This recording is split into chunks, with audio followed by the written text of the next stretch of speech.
As I said before the break, on the death of Adam the Woo, the popular YouTuber found dead in his home in Osceola County earlier this week. On December 22, 2025, a friend climbed a ladder to peek through a third-floor window in Celebration, Florida. What he saw inside would shatter an entire community. Adam the Woo, the man who uploaded over 4,000 videos and made millions of people smile, was lying motionless in his bed. He had died alone. Just 24 hours earlier, he uploaded his final video, ending it with his signature words, "The vlog is over." He had no idea how true those words would become. Stay with us to know the heartbreaking story of Adam the Woo, the boy who never belonged. Before Adam the Woo became a YouTube legend, before millions of people watched his adventures, before the fame and the fans and the endless road trips, he was just David Adam Williams, a lonely kid who never got to call any place home, a boy who learned far too young that nothing in life was permanent. Born on August 8, 1974, in Tupelo, Mississippi, the same small town that gave the world Elvis Presley, Adam entered a life that would never sit still. His father, Jim, was a youth minister, and that job came with a price. The family moved constantly. By the time Adam turned 17 years old, he had lived in 13 different towns. From 7th grade through 11th grade, Adam was homeschooled. While other teenagers were navigating hallways and lunch tables and Friday night football games, Adam was alone at home with his textbooks. His parents were devout Christians who took him to church every Sunday morning, Sunday night, and Wednesday evening for Bible study. There was little room for a normal social life. "My whole social life was pretty much me, myself, entertaining myself," Adam would later reveal in a 2014 video about his childhood. He found an old VHS camera and started making videos for nobody but himself. He learned to be his own best friend because he had no other choice. At 17, he took his GED and skipped his senior year entirely. No prom, no graduation ceremony, no yearbook signatures from friends he would promise to keep in touch with forever. This childhood did something to Adam. It made him fiercely independent. It made him comfortable with solitude in a way most people never experience. It taught him to find joy in simple exploration and discovery. These traits would one day make him perfect for life, as a nomadic YouTuber traveling alone across America. But they would also leave him fundamentally unable to form the deep, lasting connections that most humans need to thrive. The seeds of his lonely death were planted in those 13 moves, in those empty afternoons homeschooling himself, in that conservative household where the outside world always felt slightly out of reach. Adam never learned how to truly let people in, and that wound would follow him for the rest of his life. 20 years of quiet desperation. After his unconventional childhood ended, Adam faced a harsh reality. He had no college degree, he had limited social skills, he had no clear path forward. So he did what millions of Americans do when they have no better options. He got a job in retail. For nearly 20 years, Adam worked various retail positions throughout Florida, and he was absolutely miserable.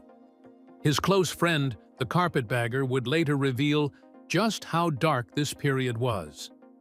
Adam was very unhappy with his job, very unhappy with his day-to-day life, his station in life. He shared in an emotional tribute video after Adam's death. During this period, he did find one escape. He became the touring bassist for a punk rock band called Guttermouth. They were wild and controversial, known for deliberately offensive lyrics and outrageous behavior. The band got banned from Canada for 18 months, and kicked off the Vans Warped Tour for their antics. This is where Adam got his famous nickname. The Woo represented excitement and enthusiasm, a stark contrast to the defeated retail worker he was during his day job. On stage with Guttermouth, he could be someone else. He could feel alive. But touring with a punk band does not pay the bills, or provide health insurance, or build a future. Eventually, Adam found himself right back where he started. Broke, unfulfilled, working jobs he hated just to survive. One day, Adam had a realization that would change everything. I can be broke in an apartment. I could go to work every day to a job that I hate and be broke and come back to my apartment, he reasoned. Or I could still be broke doing this. He chose this. He chose the van. He chose YouTube. He chose to gamble everything on a dream that seemed absolutely insane at the time. And it would take years before anyone could tell whether that gamble was genius or madness. The van years and survival mode. Around 2009, Adam made the most terrifying decision of his life. He sold almost everything he owned, bought a silver Ford van he nicknamed the Woomobile, and committed to building a YouTube career from scratch. There was just one problem. YouTube careers barely existed yet. The platform was still young and chaotic. Making a living as a content creator was not a proven path. It was barely even a concept.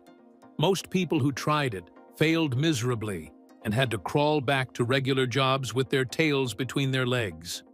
Adam did not care. Or maybe he was just desperate enough to try anything. 20 years of retail had convinced him that the traditional path led nowhere good.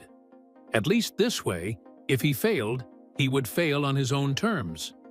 He started filming videos about abandoned places, old movie filming locations, and theme parks. His style was simple and authentic. Just a guy with a camera showing you interesting stuff and inviting you along for the ride. "Join me, shall you?" became his catchphrase. But here is what most people do not understand about those early years.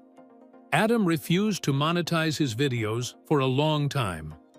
He rejected sponsorships and turned down brand deals.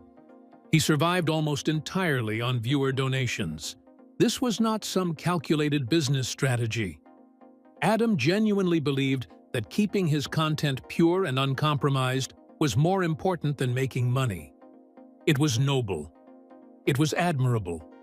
It was also incredibly financially precarious. He lived in that van. He scraped by on whatever his small but devoted audience sent him through PayPal. Some months were better than others. Some months were terrifying. The uncertainty was constant. Adam set a goal for himself during these years. He wanted to buy a house by the time he turned 50. For most middle-class Americans, homeownership happens in their 20s or 30s. For Adam, it was an ambitious dream that seemed almost impossible given his circumstances. He kept driving. He kept filming. He kept uploading. Day after day. Month after month. Year after year. The audience grew slowly but steadily. People connected with his genuine enthusiasm and lack of pretense. In a world of increasingly polished and artificial content, Adam felt like a real person you might actually want to hang out with. But success on YouTube is never guaranteed to last. And Adam was about to learn that lesson in the most devastating way possible. Banned from the Magic Kingdom. In January 2013, Adam drove to Hollywood Studios at Walt Disney World, the same park he had visited and filmed dozens of times before. He probably expected another normal day of content creation. Another video for his growing audience. Another small step toward building something sustainable. But this time, security was waiting for him at the front gate. They handed him paperwork that made his blood run cold. He was banned, not just from Hollywood Studios, Not just from Walt Disney World, from every Disney property on Earth. For life. The words barely made sense. Lifetime ban. These were words reserved for criminals and dangerous people, not for a guy with a camera who liked exploring old attractions. Adam's crime was being too good at his job. His videos exploring backstage areas and abandoned Disney locations like the old River Country water park had racked up millions of views. Disney's legal team had noticed, and they were not happy. "I've done some kind of unusual things that Disney did not agree with," Adam later explained, still processing the shock. "But nothing, in my opinion, that would be labeled as wrong." He had expected maybe a warning, perhaps a slap on the wrist, and a request to take down certain videos. He never imagined they would exile him entirely. This was a catastrophe. Disney content was central to his channel. His Orlando-based audience expected regular Disney coverage. Without access to the parks, a huge portion of his content strategy evaporated overnight. Adam appealed the ban. Disney rejected his appeal. For approximately 2 to 3 years, he was locked out. He could still visit Disneyland in California, since only Walt Disney World had banned him specifically. But his home base was Orlando. His audience was Orlando-focused. This was devastating. Eventually, through a connection with a viewer who happened to be an attorney, Adam successfully petitioned for reinstatement around 2015. He was back. He had survived. But history has a cruel way of repeating itself. In April 2017, Adam showed up at Universal Studios Orlando for a new ride's grand opening celebration. Security approached him. They escorted him off the property.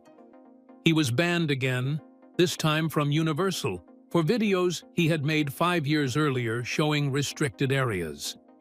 The Disney ban eventually lifted. The Universal ban never did. Adam could visit Universal Studios Hollywood, but he remained forbidden from the Orlando parks until the day he died. 2 major bans. Years of exile from the places that defined his content. Most creators would have quit. Adam kept going, adapting his content and finding new locations to explore. But the scars from these rejections ran deeper than he ever admitted publicly. The love he could never find. Behind every cheerful video, behind every enthusiastic exploration of abandoned malls and forgotten attractions, Adam carried a loneliness that he rarely discussed on camera. He built his brand on positivity and wonder. There was no room in that formula for the ache that followed him everywhere. The most significant relationship in his documented personal life was with a woman named Natalie, who used the stage name Daphne Del Rey. They met on May 12, 2015, after Adam discovered her on Instagram. She was roughly 20 years younger than him and worked at Universal Studios Hollywood. What happened between them is complicated and somewhat painful to examine. It reveals the depth of what Adam missed during his isolated youth. Adam would fly Natalie to Florida. They would attend events together. They shared hotel rooms.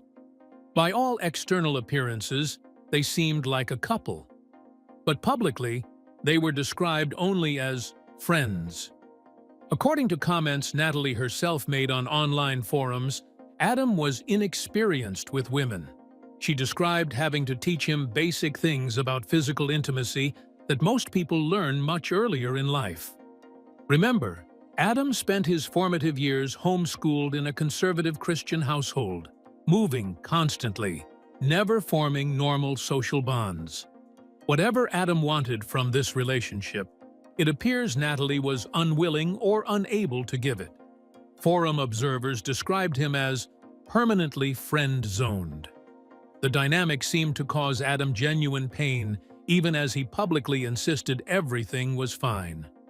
Around 2021 and 2022, after confrontations with online critics about the relationship, things deteriorated between them.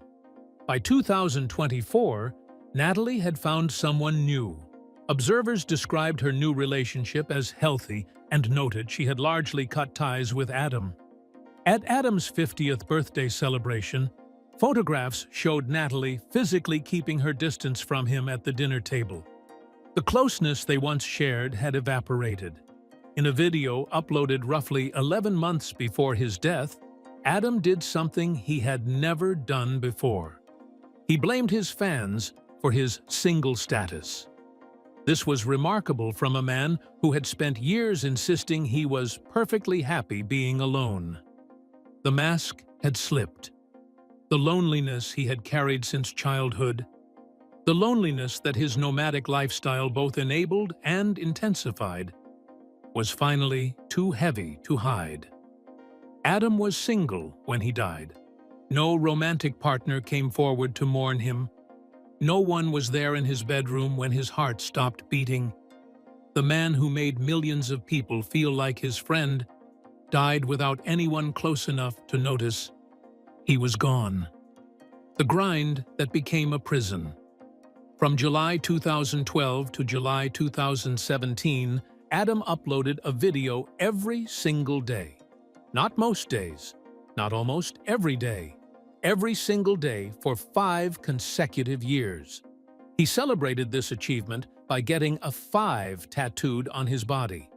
At the time, it felt like a triumph, but by late 2017, Adam took an extended break from uploading. He cited pressure to maintain his audience, fatigue, and burnout. The relentless pace had broken something inside him. He returned, of course. The bills did not stop just because he was exhausted. But the joy was harder to find. In 2024, Adam announced something that shocked his audience. He planned to shut down the Daily Woo entirely. The channel had run its course, he said. It was kind of weighing down his shoulders. This should have been a moment of freedom. After nearly 2 decades of constant content creation, Adam could finally rest. He could enjoy his new townhouse in Celebration.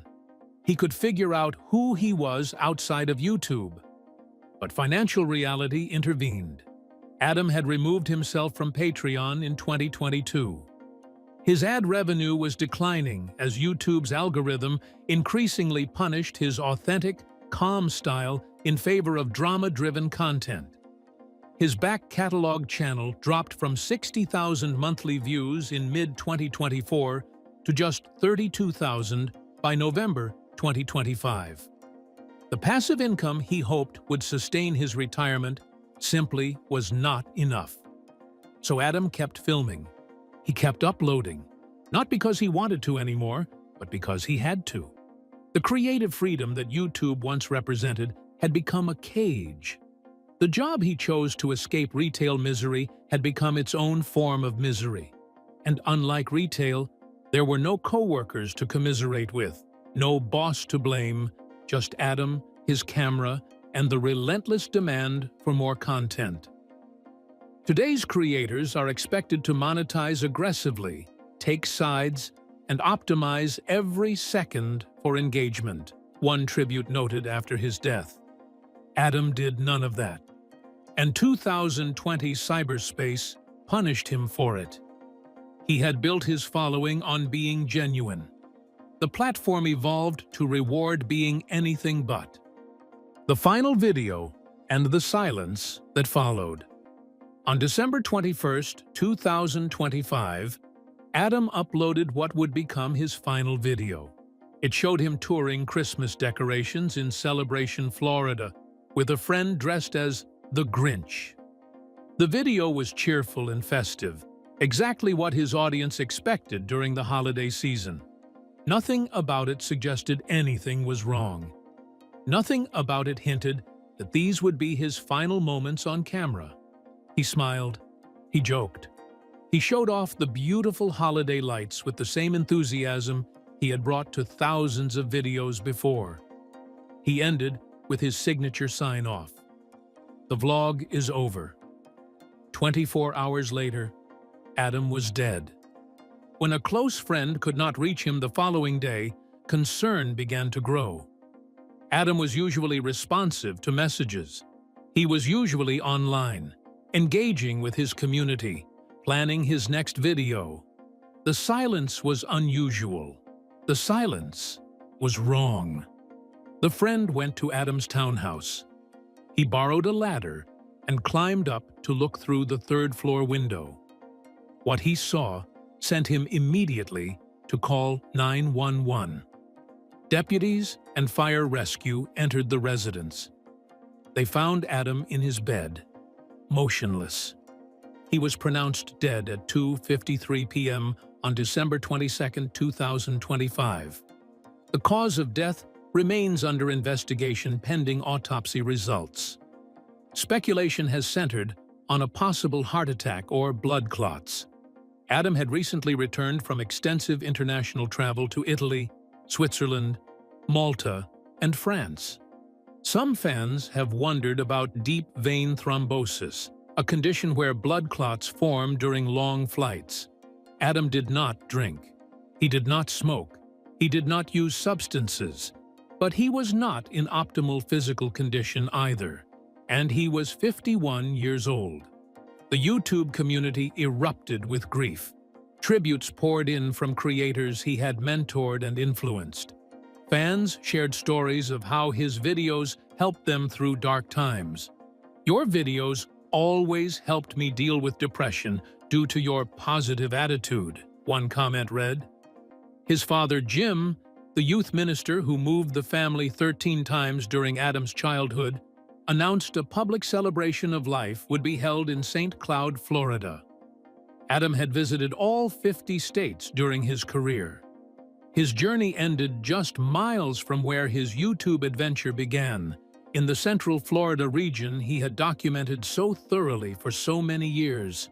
He was alone when he died, despite 600,000 subscribers, despite 400 million views, despite thousands of people who genuinely cared about him. When his heart stopped, nobody was there.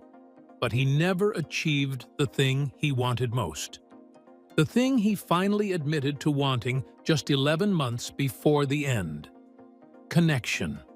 Companionship. Someone to share the journey with. His final video ended with, "The vlog is over." But the silence that followed said something even more profound about the cost of building dreams alone. About the price we pay when we confuse an audience for a community. About what happens when the camera turns off and there is nobody left in the room. What part of his journey moved you the most? Share your thoughts in the comments, and don't forget to like and subscribe.